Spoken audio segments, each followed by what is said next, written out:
Yun mga tol, kabalik tayo galing pamamaril. So yun, medyo binuenas tayo. Ito yung huli natin ngayong araw. Pakita ko sa inyo.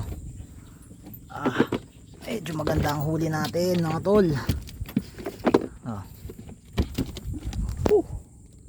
Iyon, oh. Ang lalaki, oh. Ayan, oh. Lalaki yan. Puro malalaki yung huli natin. Ayan, oh. Pau. Pau. Ayan, oh. Puro malalapad, oh. Jackpot, eh. Ilang malapad natin, oh. Ganda ng size. Puro plapla.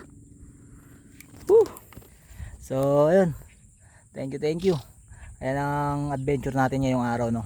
Paldo tayo ngayon sa tilapia. Ang dami. Dalawa lang kami ni Kuya Orly nakapwesto doon. Ngayon nandun si Kuya Enteng at saka si si Dennis. Yan, nandun sila, naiwan pa. So tayo uwi na, gutom na tayo, alas 12 na. So ayun, maraming salamat sa inyo sa pagsubaybay, no. Baka di ka pa nakapollow sa page natin, papollow naman.